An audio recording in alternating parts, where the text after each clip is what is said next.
আপনি তো সাহারি খেতে উঠেন, আপনি জানেন ওই সময়টার দাম কত? আমরা বেশিরভাগ মানুষ জানি না ভোর রাতের এই সময়টার দাম কত। আরে ভাই, এই সময়ের দোয়া 1 মিনিটের দোয়া অন্য সময়ের 100 মিনিটের সমান না। অন্য সময়ের 100 মিনিটও এই ভোর রাতের 1 মিনিটের সমান না। এত মূল্যবান সময়।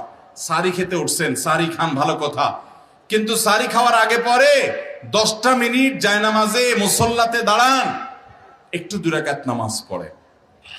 এই সময়টা দোয়া কবুল হয়। আল্লাহ ডেকে ডেকে বান্দাকে দেন। একটু হাত তোলেন, চেষ্টা করবেন তো ইনশাআল্লাহ? সাহারি খেতে উঠে দোয়া করবো তো ইনশাআল্লাহ?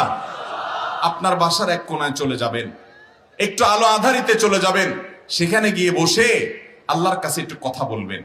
সেজদা চলে যাবেন, সেজদা গিয়ে আল্লাহর সাথে একটু মন খুলে কথা বলবেন। আল্লাহ, আমি অনেক গুনাহ করেছি, আল্লাহ আমি অনেক পাপিষ্ঠ। শুনেছি আপনার রাসূল জানিয়েছেন যে এই মাসে নাকি আপনি অনেক পাপিষ্ঠকে মাফ করে দিবেন। আল্লাহ, আপনি নাকি অনেক জাহান্নামে যাদের নাম চলে গেছে, জাহান্নামী তালিকাভুক্ত, তাদেরকে মুক্ত করে জান্নাত দিয়ে দিবেন, আপনি নাকি ওয়াদা করেছেন। আল্লাহ, আমাকে একটু তাদের মধ্যে শামিল করে দেন। আল্লাহ, আপনি দিলে আপনার কোনো অভাব হবে না। আল্লাহর সাথে একটু কথা বলা, মুনাজাত করা ভোর রাতে করার চেষ্টা করবো তো ইনশাআল্লাহ? ঘরের এক কোণায় চলে যাবেন, সাহারিটা আগে আগে খেয়ে শেষ করবেন, আজানের এখনো 15 মিনিট বাকি।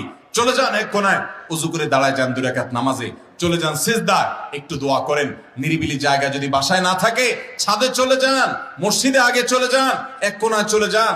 এই সময়ের 10টা মিনিট অন্য সময়ের ঘন্টাকে ঘন্টার চাইতে মূল্যবান। চেষ্টা করবো তো ইনশাআল্লাহ?